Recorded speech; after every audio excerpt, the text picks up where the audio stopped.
E vieram a ele muitas multidões, trazendo consigo coxos, aleijados, cegos, mudos e outros muitos, e o largaram junto aos pés de Jesus. E ele os curou, de modo que o povo se maravilhou ao ver que os mudos falavam, os aleijados recobravam saúde, os coxos andavam e os cegos viam. Então glorificavam ao Deus de Israel. Mateus 15, 30 e 31. Tema da semana: discipulando os enfermos. Durante esse trimestre, estamos entendendo na Palavra de Deus o que é ser um seguidor de Jesus. O que é ser um discípulo, como andar nas pegadas do Mestre. E essa semana, como discipular as pessoas enfermas. Nós vamos entender como Jesus tratou as pessoas doentes. E talvez você que esteja passando por uma situação de enfermidade, você vai encontrar nesse estudo esperança e entendimento. Esse é mais um Lições da Bíblia. E para nos ajudar no estudo dessa semana, nossos convidados, Pastor Pablo e Maiara. A gente queria que vocês dessem boas-vindas, né? Sejam bem-vindos e falassem um pouquinho qual é a atividade onde vocês estão trabalhando. Pastor Pablo. Olá, Pastor Gilmar. Bom estar aqui com vocês, Maiara também. Atualmente estou pastoreando a igreja do Jardim América e mais 4 igrejas fazem parte do distrito do Jardim América, aqui em Jacareí mesmo. Ok. Nós fomos contemporâneos, né? Estudamos juntos ali um período do NASP, né? O Pablo. O antigo IAE. Exatamente, exatamente. Você formou lá, né? Me formei lá. Formou lá. Eu passei no período de transição, vim para o interior do estado. Né? Maiara.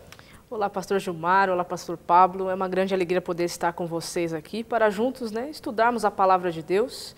Eu trabalho aqui na Rede Novo Tempo de Comunicação, no departamento da Escola Bíblica, fazendo os aconselhamentos espirituais.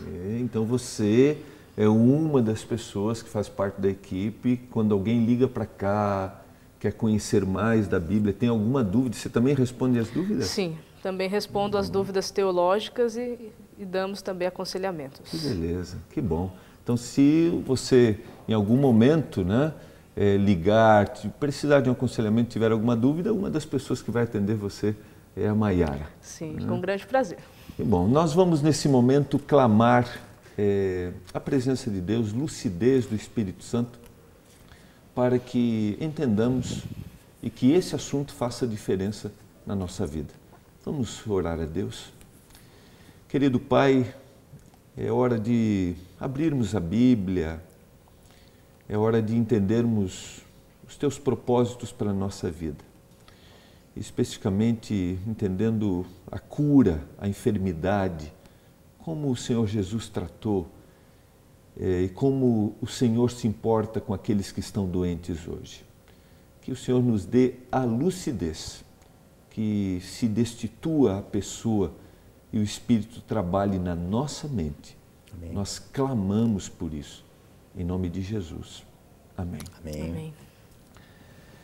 Nós também queremos apresentar para você o nosso guia de estudos, que é o que a gente estuda aqui na mesa, né? Lógico, a base bíblica, mas esse é o nosso guia de estudos. Você pode entrar no site que está aí abaixo da sua tela e você vai encontrar mais detalhes e pode acompanhar conosco aqui também o nosso estudo. Esse é um tema que é fascinante, também ele é intrigante, né? A gente vê pessoas amigas, às vezes familiares, talvez a gente tenha passado por alguma situação que a gente não consiga explicar por que a doença, por que o sofrimento. Como Jesus, no seu ministério, tratou aquelas pessoas que estavam doentes. E eu queria aproveitar que já lançar a segunda, tá? Já a segunda pergunta. Que assim, às vezes a dificuldade que a gente tem de entender que o propósito de Deus era trazer o alívio, dar uma nova direção de vida e não usar isso como uma forma de atrair as pessoas, ainda que elas fossem atraídas, mas que elas não viessem e se tornassem discípulos do Senhor porque o Senhor curava. Como entender essa diferença? Vamos começar pela primeira pergunta, então. Como Jesus tratou as pessoas que estavam doentes, enfermas? Pastor, nosso guia de estudo apresenta uma citação muito interessante no livro A Ciência do Bom Viver. E aqui nos diz de que Jesus, ele, quando passava, né, perto das pessoas, estava no meio delas, ela buscava formas de aliviar o sofrimento, as suas dores, suas ansiedades, suas angústias. Porque Cristo é o Criador que vem à Terra para restaurar o ser humano e restaurá-lo em todos os aspectos. E eu fico imaginando aqui, Maiara, pastor, que situação terrível que Cristo deve ter visto, né? A degradação do ser humano ao longo de tantos anos de pecado, ao ponto dali sofrer uma série de doenças. A gente vê vários relatos bíblicos como as pessoas sofriam de uma forma assim terrível, no aspecto emocional, no aspecto físico, no aspecto espiritual. Então, eu vejo aqui, por esta citação, de que, como diz aqui, ao passar pelas vilas e cidades, era como uma corrente vivificadora difundindo vida e alegria. Então, essa era a missão de Cristo, né? Trazer vida e trazer alegria novamente. A restauração do ser humano que um dia ele criara tão perfeito. Cristo veio trazer para aquelas pessoas uma realidade que eles talvez compreendiam na teoria, mas não na prática. Por exemplo, o texto de Jeremias, capítulo 31, verso 3, ali diz assim: de longe se me deixou ver o Senhor, dizendo, com amor eterno eu te amei, por isso com benignidade te atraí. Como que as pessoas que eram enfermas, acusadas pela liderança religiosa da época de serem terrivelmente pecadoras, por isso estavam enfermas, podiam compreender essa realidade que era muito conhecida para eles. Os textos do profeta Jeremias, por exemplo. Aí você toca num aspecto interessante, que era a visão que eles tinham de uma pessoa que estava doente. Exatamente. A doença estava associada ao pecado. Ao pecado. Então, para aquelas pessoas, Deus poderia ser qualquer coisa, talvez, na mentalidade delas. Amor, mas como? Se eu estou doente é porque eu pequei e Ele está me castigando terrivelmente. Como Ele me atrai com bondade? Então, o guia de estudo vem nos mostrar que Cristo personifica o amor, não é? Ele encarna, Ele se torna ser humano. E lá em Isaías 53, ali no verso 4, no verso 5, diz que Ele carrega as iniquidades. Leva sobre Ele as doenças. Então, Cristo ele veio com uma missão muito difícil. Porque Ele veio completamente diferente do que a própria liderança da época esperava, do que as próprias pessoas na época talvez esperavam. Ele veio um Cristo compassivo, né? Um Cristo que se coloca no lugar de. Então, as curas que Ele fez aqui foi para mostrar que aquelas pessoas eram valorizadas pelo Pai, por Ele e pelo céu, e Ele estava ali por causa delas. Porque Ele amou com amor eterno e estava mostrando que realmente com benignidade Ele queria atrair. É um cumprimento de uma profecia messiânica aqui, não é? Que é o texto de Isaías 53 verso 4, que a palavra originalmente significa enfermidade. Então, o Senhor está cumprindo aquilo que o profeta havia profetizado. Agora, essa questão do associar, a gente tem, do associar a doença com o pecado, a gente tem um outro exemplo aqui no guia, acho que vale a pena a gente lembrar, que é o texto de João, né? João, capítulo 9, não é isso? Isso. O senhor quer... Ok. Quer ler, pastor? Os discípulos, na realidade, perguntaram para Jesus, né?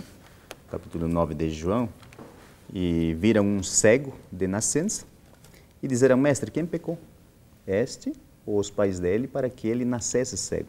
Interessante aqui que a doença na realidade, é uma consequência do pecado. O que estava errado naquela época era considerar de que o doente estava sendo castigado por Deus, por aquele ou por aquele outro pecado que ele teria cometido. Então, como é bom quando a gente vê aquele texto de Jesus, quando ele disse, conhecereis a verdade e a verdade vos libertará, né? Quer dizer, a verdade nos liberta. Naquele momento, eles estavam vivendo num período de desconhecimento, de má interpretação daquilo que era o plano de Deus. E essas pessoas doentes, elas sofriam uma série de discriminações. Eu acho que o maior sofrimento não era tanto físico, né?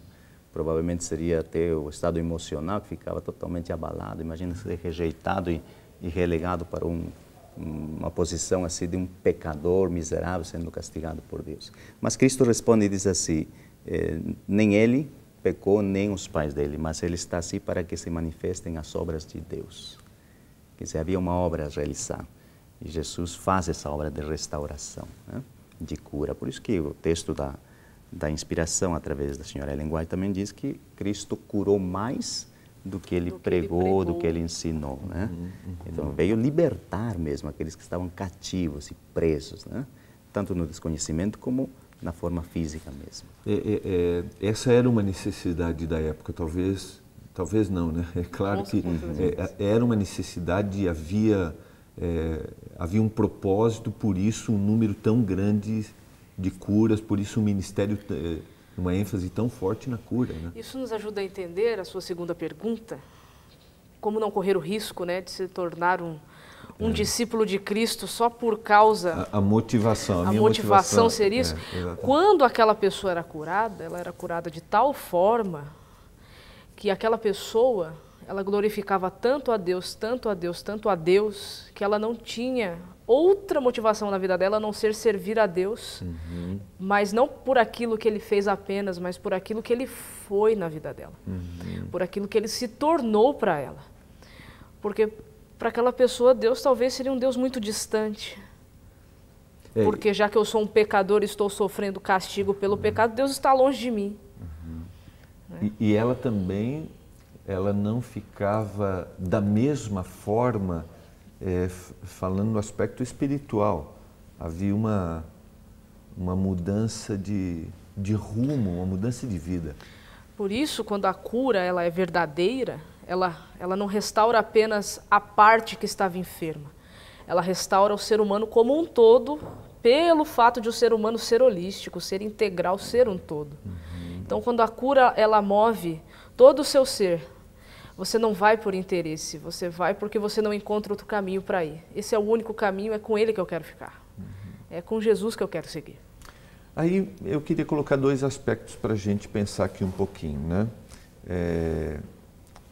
Todos nós temos, de alguma forma, necessidade do alento, do carinho, da cura, seja ela emocional, seja espiritual ou seja física. Como um discípulo de Jesus, primeiro vou pensar naquele que é um seguidor e está bem. Como ele pode desenvolver a sensibilidade para com aqueles que estão sofrendo fisicamente ou emocionalmente? Como? Eu acho que nós teríamos que partir assim do princípio. O que é ser um discípulo, né? Um discípulo é um seguidor, um imitador. Então, se somos discípulos de Cristo, nós temos que também fazer a obra que Ele fez. Não é verdade? E Ele veio para aliviar o sofrimento. Então, sua pergunta é, se eu estou bem com Cristo, sou um discípulo de Jesus, eu vou reproduzir na minha vida, hoje, e de várias formas pode ser feito isso, aquilo que Cristo fez. Levando alívio, conforto, uma palavra de ânimo, né? Suprindo oração, a necessidade daquela pessoa que naquele momento está precisando. Uma oração. Uma visita. Nós vivemos num tempo em que nós, por uma série de razões, nos isolamos, né? Parece que nos blindamos. E a gente não tem aquilo que o Senhor colocou, essa sensibilidade de perceber a necessidade do outro, que nem sempre é uma necessidade material, nem sempre é uma cura física, mas Às vezes é algo mais assim, emocional, um aperto de mão, um abraço, não sei.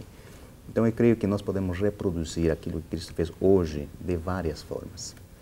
Eu gosto muito de um texto que está lá no Antigo Testamento, né, que é Ezequiel 36, 26 e 27, que ali o profeta ele fala sobre a mudança da mente, a transformação das emoções, né? Ezequiel capítulo 36, versos 26 e 27, ali mostra qual é o segredo, digamos assim, para uma vida de discipulado de sucesso. Se é que essa palavra é a melhor a ser colocada, né?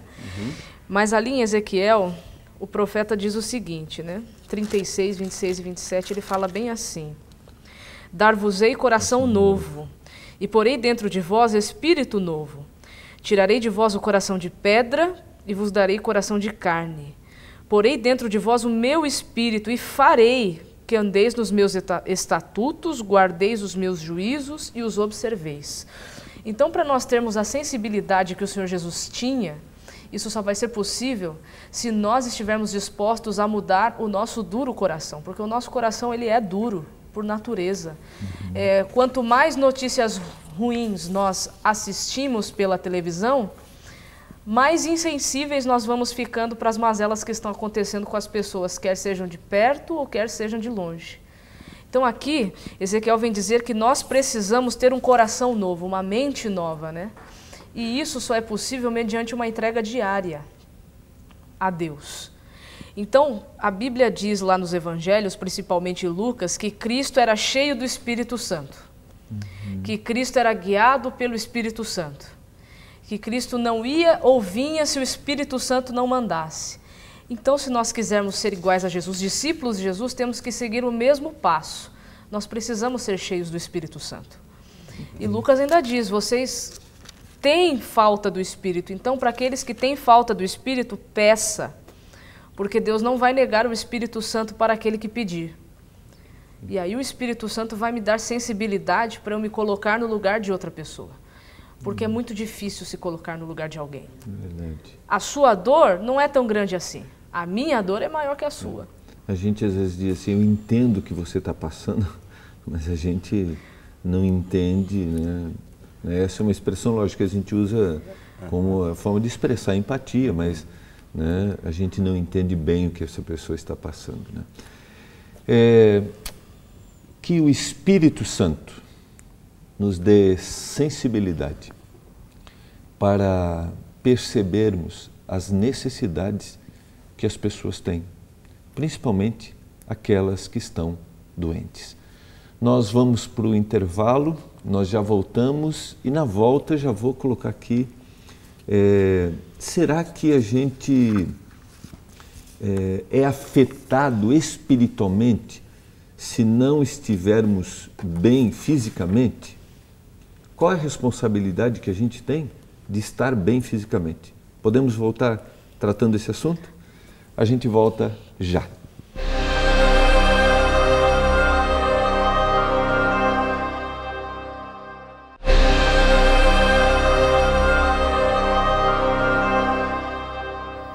Você está acompanhando Lições da Bíblia. No programa de hoje, estamos entendendo o que a Bíblia fala sobre a cura, como podemos discipular as pessoas que estão enfermas e entender que por trás de tudo está Deus, e Deus é capaz de aliviar a dor e o sofrimento. Eu mencionei quando a gente foi para o intervalo que há uma relação direta entre corpo, mente, meu estado espiritual, né? E qual a importância de eu cuidar do meu corpo e como a doença pode me afetar espiritualmente também. E aí vem o interesse de Deus em que eu esteja bem. E a gente viu no guia de estudos que na época se fazia uma separação, uma dicotomia, né? Entre corpo e espírito. Você não precisava se preocupar tanto com o corpo, né? Porque ele não afetava o espírito, pensando na alma como eterna. Né? Vamos trabalhar um pouquinho isso aqui, para que os nossos telespectadores entendam bem? Sim. Há um texto de 1 Tessalonicenses, capítulo 5, verso 23, que o apóstolo Paulo, não com o objetivo de de querer trabalhar a natureza humana dessa forma, mas apenas como uma maneira didática de lidar com o assunto, ele fala do holismo bíblico. Ele fala do ser como um todo inseparável. 1 Tessalonicenses 5, 23, o apóstolo diz assim: o mesmo Deus da paz vos santifique em tudo. O que é esse tudo? O vosso espírito, alma e corpo. Aqui ele está trabalhando 3 aspectos do ser humano. Aqui ele está trabalhando a mente, aqui ele está trabalhando a espiritualidade e aqui ele está trabalhando o corpo, e ele diz o seguinte: que tudo isso seja conservado íntegro e irrepreensível na vinda do Senhor Jesus Cristo.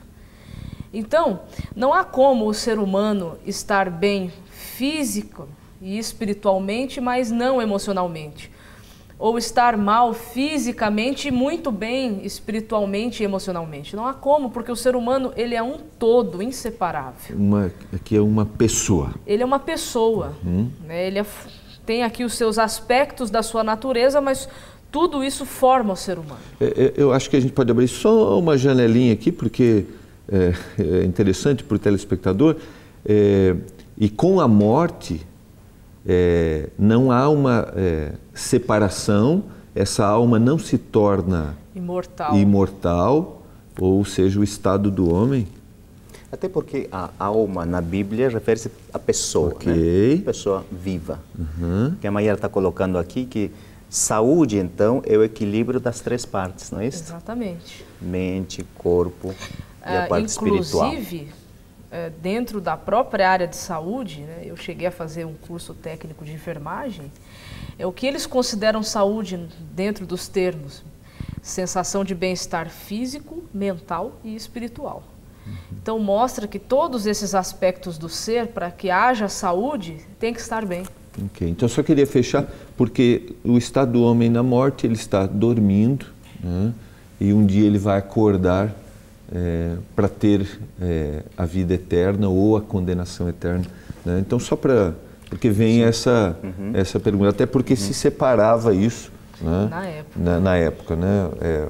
Não precisava se preocupar com o corpo, porque ele era separado da alma. A antiga filosofia grega ensinava isso, né? Separação. A alma estava presa no corpo, matéria, e precisava em algum momento se libertar, e por isso que não se dava a atenção necessária e o cuidado necessário para o corpo. Mas a gente vê aqui, pastor e Mayara, o exemplo bíblico de como Jesus ele se preocupava com esses 3 aspectos, né? Da mente, do corpo e do espírito. Quer dizer, Jesus nas curas, ele não limitava a sua cura no aspecto físico. Vemos ali em Marcos, no capítulo 2, 1 a 12, o exemplo da cura deste paralítico. Muito bem lembrado. E eu acredito que também é interessante lembrar um pouquinho mais para frente, o capítulo 5, quando ele também faz a cura, dos versos 25 a 34, de uma mulher que tinha um fluxo de sangue. Né? O que chama atenção aqui é que esta mulher, quando tocou aquela orla do manto de Cristo, já estava curada. Fisicamente ela estava curada. Poderia ter ido embora. Mas Jesus faz questão de chamá-la, de conversar e dizer assim: filha, a tua fé te salvou, vai em paz. Porque o que ela precisava era paz de espírito. Precisava desse perdão, porque na cabeça dela acontecia o que acontecia na época. Pensava que estava sendo castigada por Deus, por algum pecado cometido. Isso que o senhor tocou é essencial que a gente entenda. Nós já colocamos um pouquinho, mas acho que vale a pena a gente sublinhar isso. Aí revela o propósito de Deus, o propósito de Jesus ao curar. Ele não estava querendo um seguidor por causa de um poder que ele tinha, mas ele estava interessado em que houvesse a pessoa se transformava num seguidor, mas ele estava preocupado em que essa pessoa estivesse integralmente curada, fisicamente, espiritualmente, né? Pastor, ele estava reintegrando essa pessoa não apenas para a sociedade da época, ele estava reintegrando essa pessoa para o reino do céu. Essa pessoa não se sentia afastada só da família. Vamos sublinhar essa frase aqui, uma bela frase, né? O Senhor não estava reintegrando essa pessoa apenas para a sociedade da época, mas ele estava reintegrando essa pessoa para o reino do céu. Ele estava mostrando para ela que ela era importante para o reino do céu. E é por isso que ele estava ali. Ele estava ali única e exclusivamente por causa dela. E se existisse apenas ela, ele estaria ali por ela. Que era o propósito original da criação do ser humano, né? Exatamente. Que é a reintegração para a eternidade, né? A gente tem no aspecto da doença, acho que vale a pena a gente relembrar isso aqui, a gente tem, enquanto estivermos nessa terra, nós vamos ter a doença, vamos ter o sofrimento, certo? Sim. Nem todo aquele que vai clamar por cura, a gente vai ver isso um pouquinho mais para frente aqui, vai receber a cura. Né? Então a gente tem a doença como resultado Da existência do pecado. do pecado. Né? Acho que o pano de fundo, vale lembrar, em que nós vivemos é o Grande conflito entre o bem e o mal. Enquanto isso acontecer e isso existir, as doenças, o sofrimento, as dificuldades vão acontecer, mesmo para um fiel seguidor de Jesus. Ok. Né? Isso vai de encontro àquilo que muitas vezes equivocadamente hoje se ensina, de que se você estiver bem com Deus, você não vai ter problema nenhum. Quando vemos na Bíblia o exemplo de Paulo, né? Paulo, aquele que teve esse espinho na carne até o fim dos seus dias. Ou de que uma pessoa, um cristão, ele vai, né, ele não pode ter essa, né, não terá uma doença. Né, e talvez eu queria né, me dirigir ao telespectador, porque talvez a gente esteja neste momento falando para alguém que nos assiste num leito de dor. Alguém que esteja doente, você talvez está aí e talvez se pergunte por quê? Talvez a gente esteja falando para alguém que há poucos dias, né, ou algum tempo, perdeu alguém que amava, né, e alguém que foi um fiel cristão, que teve bons hábitos, né, que né, não cuidava do seu corpo e, né, infelizmente, foi acometido por uma doença. Então, é importante que a gente entenda isso. Só né? viver com a pressão de você se sentir culpado diante de Deus, né? E talvez por algo que você não sabe, é terrível. Então, quando a pessoa está doente e é julgado por outros como alguém que não tem fé suficiente, isso é terrível. E às vezes nós não nos permitimos sofrer um pouco porque logo vem aquelas vozes que julgam e dizem assim, tem que ter mais fé, irmão. Você tem que orar mais, irmão. Mas veja, quando vemos as histórias bíblicas, nós entendemos de que o sofrimento e essa dor e as doenças são resultados naturais do pecado. Você pode estar bem com Deus, mas nem por isso imune às dificuldades do dia a dia. Se eu disser que um cristão não pode ter problemas, eu vou contradizer uma frase do Senhor Jesus. João 16, 33, ele diz, no mundo tereis aflições. Mas lá em Isaías, ou melhor, em Jeremias 29, 11, ele diz assim, mas eu sei que pensamentos tenho a vosso respeito, diz o Senhor. Pensamentos de paz e não de mal, para vos dar o fim que desejais. Ou seja, Cristo não curou todas as pessoas que estiveram na terra nos dias em que ele viveu. Ele não curou a todos. Por quê? Para alguns ele tinha a cura, para outros ele tinha a ressurreição. Okay. Quantos ele não curou, mas ele ressuscitou? Isso é para mostrar o quê? Que se hoje você não recebe uma cura, Deus tem uma ressurreição para você, ou para o seu ente querido que você perdeu. Amém, amém. Nós vamos abordar isso aqui, esse tema ainda, eu queria que você guardasse aqui, porque a gente vai explorar bem isso aqui, viu? Sim. Porque essa sua frase, ela é confortadora, ela é esperançosa. Né? Mas isso não quer dizer que a gente deva ser negligente, porque a gente tem a doença também por negligência. Sim. Né?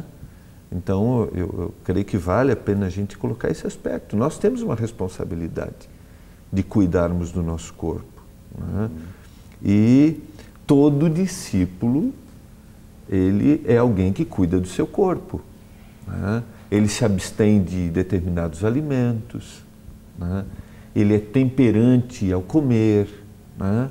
Ele faz os exercícios físicos. Né? A gente podia lembrar até Os 8 remédios Os 8 naturais. remédios naturais, né? Pastor, só fazendo um adendo ainda no pensamento anterior, eu acho lindo esse texto aqui de 2 aos Coríntios, no capítulo 1, verso 4, falando essa questão ainda de sofrimentos e tribulações para quem é fiel seguidor de Jesus. Diz assim: e Ele nos conforta em toda a nossa tribulação, para podermos consolar os que estiverem em qualquer angústia, com a consolação com que nós mesmos somos contemplados por Deus. Eu vejo aqui discipulado, porque se Deus nos conforta e nos consola, Ele pede que façamos o mesmo com outros que passam por igual situação, né? Por as mesmas dificuldades, né? Então aqui eu vejo assim um ministério de Deus se reproduzindo nos seus discípulos, né? Agora, o Senhor colocou a questão do cuidado com o nosso corpo, né? E aí envolve todos os aspectos. Mas no aspecto físico, realmente, nós temos ali os 8 remédios naturais, vamos lembrar, né? Se eu esquecer, daí eu me ajudo aqui, né? Vamos nos ajudar aí. Nós temos aqui a água, né? Um dos remédios naturais. Deus colocou isso em abundância para fazer um bom uso. O ar puro, né? Nós temos a necessidade do exercício físico, né? A necessidade do descanso, da alimentação saudável, a pureza, né? Manter a mente sempre voltada para bons pensamentos, né? O uso da luz solar. Ok, a luz solar, que é interessante, importantíssimo, né? E temos aí então a confiança em Deus, né? Que talvez seja a base de tudo, né? O pastor falou de discipulado, lá em 1 Timóteo 4, verso 12, Paulo dizendo para Timóteo fala o seguinte: ninguém despreze a tua mocidade, pelo contrário, torna-te padrão dos fiéis na palavra, no procedimento, no amor, na fé e na pureza. Ou seja, o Senhor está nos chamando para nos tornarmos padrão. E para eu me tornar um padrão para alguém, eu tenho que seguir um padrão maior. Ou seja, se eu sou um discípulo, eu preciso seguir os passos e o exemplo de Jesus. É o primeiro ponto. Então, a questão do discipulado trabalha 2 pontos. O meu relacionamento com Cristo e o que isso vai causar no meu relacionamento com o outro. Aonde estiver havendo falha, significa, não é que o problema está no outro, mas o problema está no meu relacionamento com Cristo. Eu preciso me reajustar, né? Porque, como disse um pastor uma vez, eu li uma frase dele, nós somos a Bíblia que muitas pessoas estão lendo fora das igrejas. Então, que tipo de Deus estamos apresentando para essas pessoas que nunca tiveram contato com o livro Bíblia Sagrada? Ok. Nós vamos para o intervalo e, na volta, eu queria que a gente desse mais uma... E a gente pegasse o último remédio, pastor, que o senhor citou, a confiança em Deus. Como a confiança em Deus pode trazer paz, mesmo para aquele que está diante de uma doença, por exemplo, desenganado por um médico. Como pode trazer paz? Nós vamos para o intervalo e voltamos já.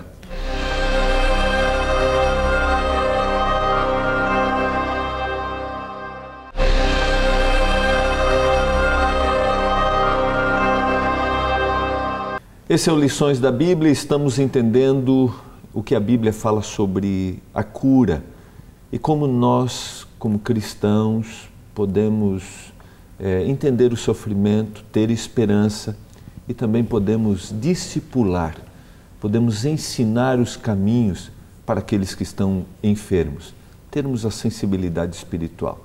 Se você deseja conhecer mais da palavra, nós oferecemos um presente para você, que é a revista Princípios.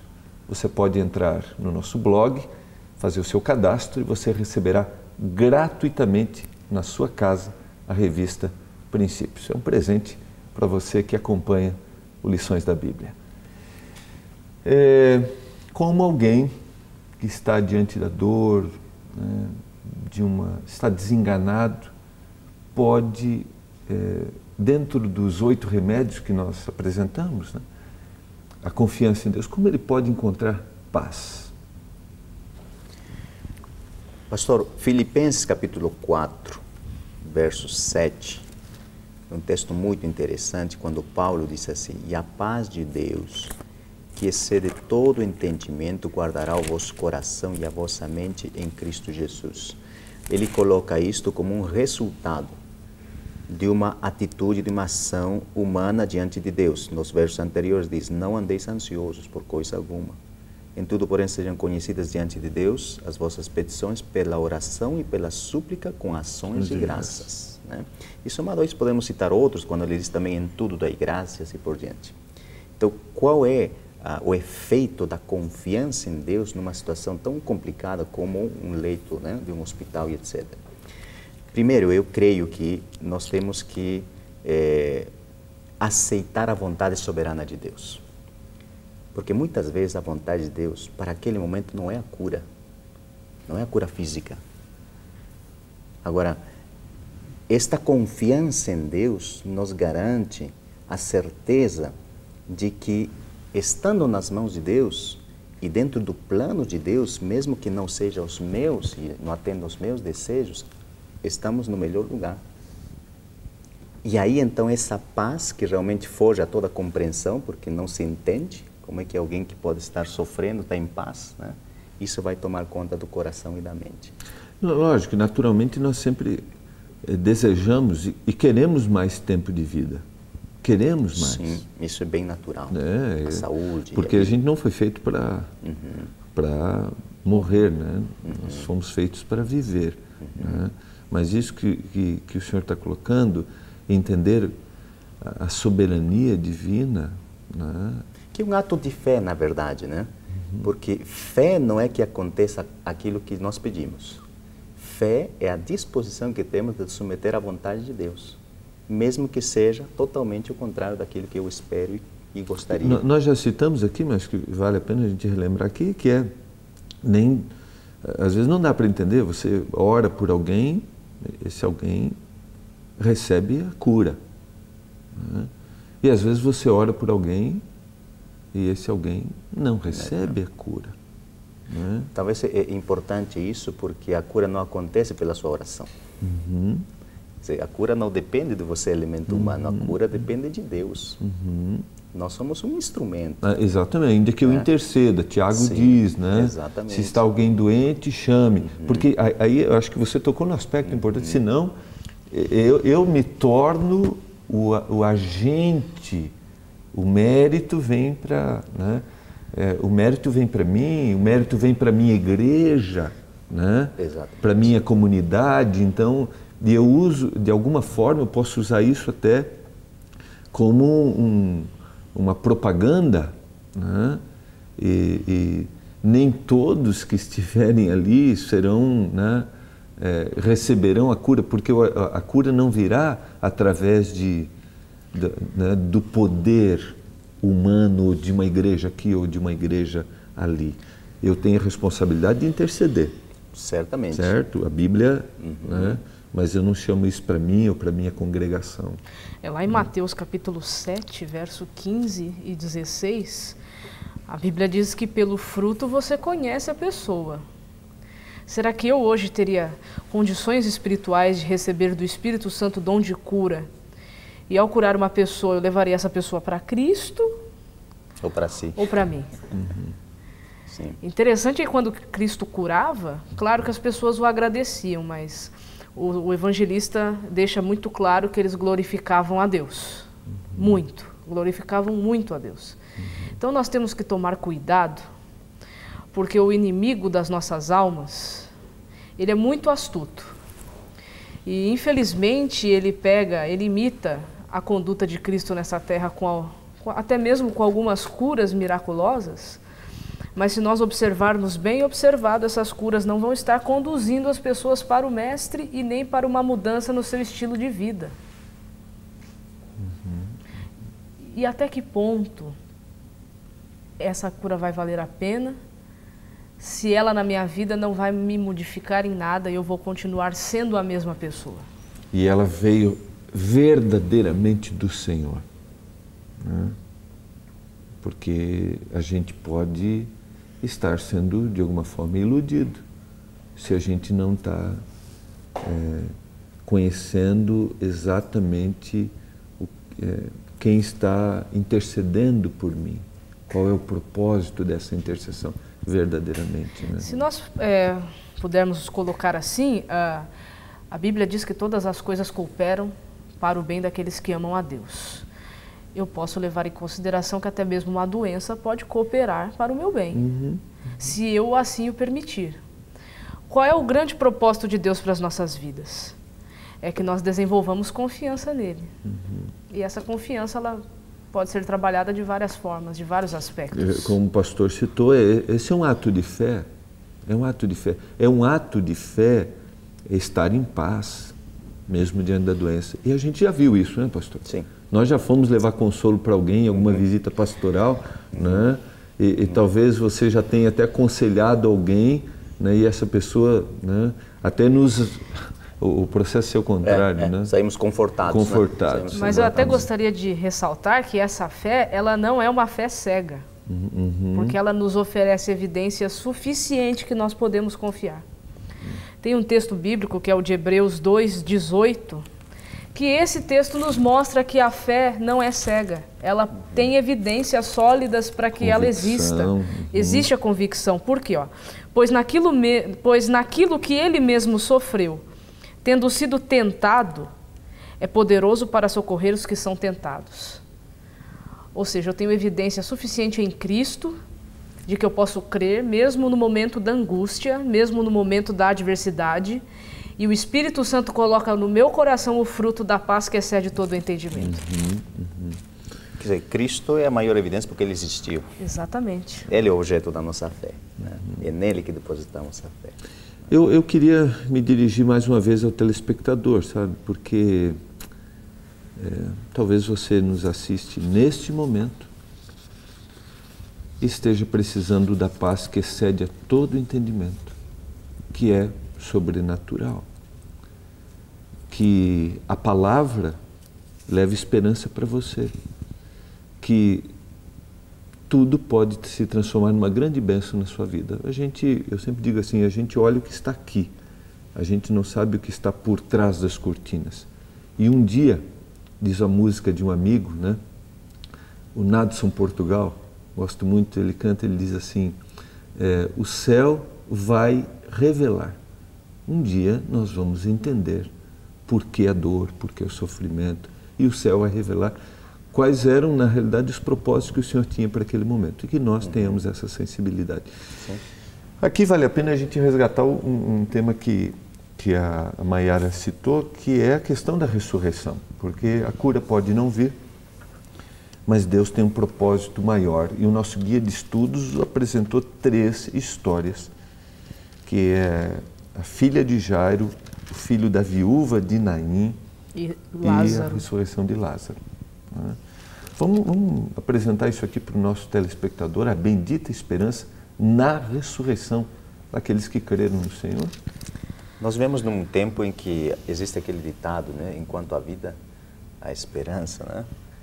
Mas se a gente for para a Bíblia, nós vamos ver que mesmo que a morte chegue até nós, essa morte que é o sono, há uma esperança muito maior na ressurreição, né? Todos ressuscitarão em algum momento.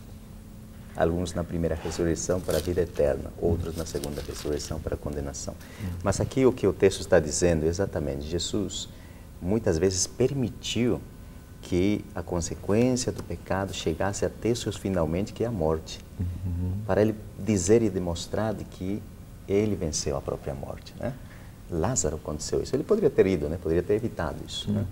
Mas ele vai, depois de 4 dias, o chama para a ressurreição.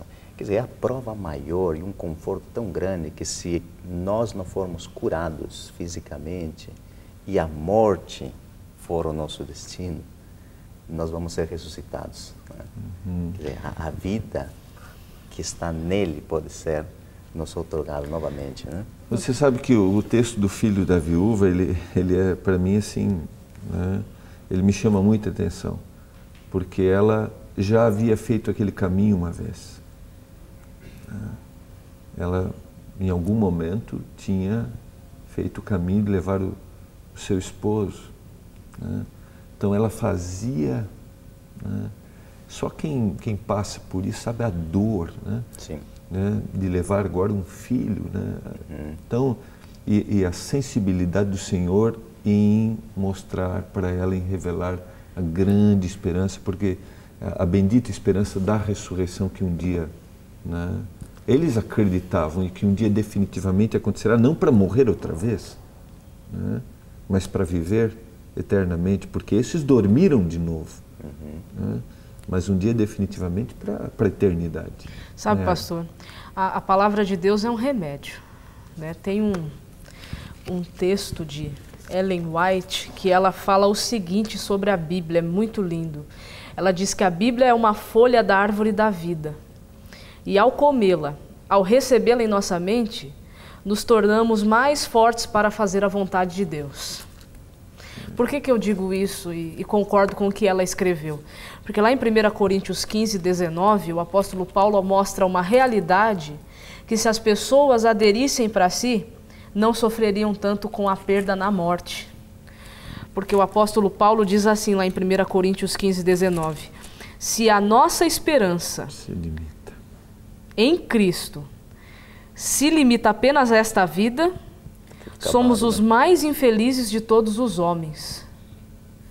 Ou seja, se você, telespectador, se limita apenas a esta vida, você é o mais infeliz de todos os homens. Por quê? Porque Cristo tem vida eterna. E Paulo diz aqui que Cristo foi a primícia dos que morreram, não no sentido de ter sido o primeiro a ressuscitar, mas no sentido de que a ressurreição dele é a mais importante, por causa dela todas que morreram crendo nele, como diz lá em João 6,40, serão ressuscitados no último dia.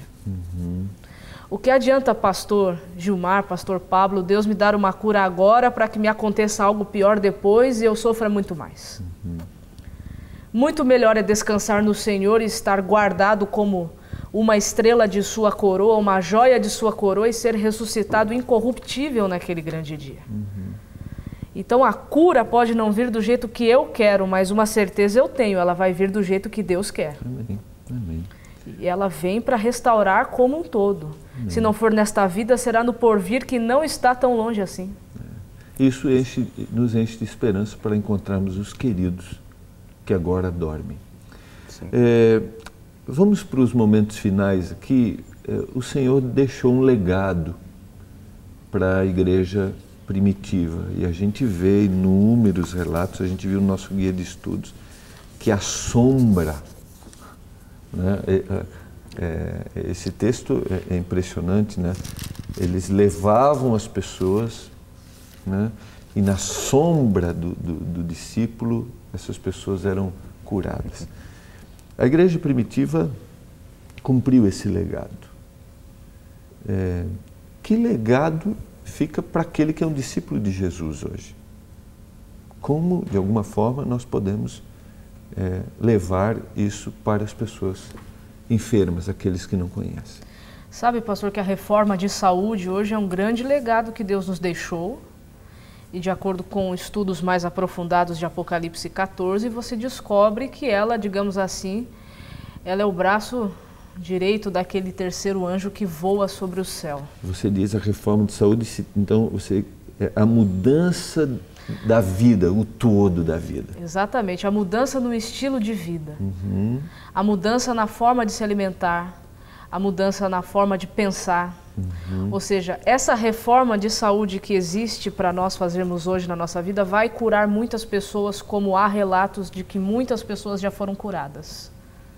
E viver esses hábitos de alguma forma, eu estou levando, eu vivendo esses hábitos como um discípulo de Jesus, eu estou levando a cura para as pessoas, estou aliviando o sofrimento delas. Não dizendo que Deus não seja capaz de usar sobrenaturalmente. Nós não devemos lançar mão Ele pode, porque em 1 Coríntios 12:11 diz que o Espírito Santo realiza todas as coisas como Ele quer, com um fim proveitoso. Se Ele quiser usar um poder, uma cura sobrenatural, Ele vai fazer. Concedendo os dons, né? Concedendo os dons. O dom de curar, né? Contudo, Ele prefere, na minha visão, que nós também cooperemos com Ele fazendo a nossa parte. Essa é a responsabilidade que nós temos. Nós esperamos... Sim, pastor? Só um detalhe, que nós estamos focando muito a questão de cura, mas eu acho que nosso grande legado hoje, através do ensino e da Bíblia, que nos traz tudo, é a prevenção, né? Ok. Quer dizer, por que temos que chegar a um ponto em que nós vamos precisar de uma cura se nós temos toda a informação necessária Isso aí. para vivermos de forma tão saudável, prevenindo, né, algumas situações complicadas que poderão vir à frente. E nós também temos hoje Deus dando sabedoria para os médicos para que aliviem o sofrimento da humanidade. Então nós também temos essa responsabilidade. Né? E a gente poderia citar os hospitais, por exemplo, os hospitais adventistas, né, que tem a responsabilidade lá. A gente tem gente que estudou, que é formado e que é usado por Deus também. Sim.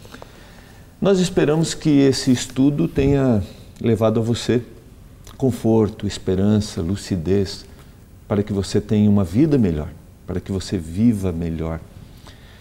E você que é um seguidor do Senhor, viva os princípios de saúde, tenha uma vida equilibrada e assim leve a paz, a cura para as pessoas. Que o Senhor use a você. E se você está doente, sofrendo, encontre na palavra o conforto, na atuação do Espírito Santo, a paz. Quero agradecer a Maiara, ao pastor Pablo. Foi um momento muito agradável, foi muito bom. Crescemos juntos aqui. Sim. E nós vamos terminar orando a Deus, agradecendo, pastor. Ok. O senhor pode dirigir uma prece para nós? Sim. Por favor. Oremos. Senhor Deus, nós estudamos a Tua Palavra, relembramos o ministério maravilhoso de Jesus Cristo, quando Ele esteve nesta terra, restaurando, curando em todos os aspectos, e entendemos que hoje nós também temos um papel muito importante. Como Teus discípulos, queremos fazer aquilo que Jesus um dia fez. Queremos também ser instrumentos de bênçãos para aqueles que estão ao nosso redor. Senhor Deus, oramos de forma muito especial por aqueles que estão doentes. Amém. Que a Tua mão poderosa, Senhor, repouse sobre cada um. Amém. Se o Senhor assim achar conveniente, restaura a saúde, se necessário, operando um milagre. Amém. E se não, Pai querido, conceda a capacidade de conviver com a doença, com o problema, mas preservando a fé e a esperança de que um dia, quando Jesus voltar, tudo será novo. Amém. Pai amado, nos entregamos em Tuas mãos, em nome de Jesus. Amém. Amém. Foi muito bom estarmos juntos. Nos encontramos no próximo Lições da Bíblia. E não esqueça, e conhecereis a verdade, e a verdade vos libertará.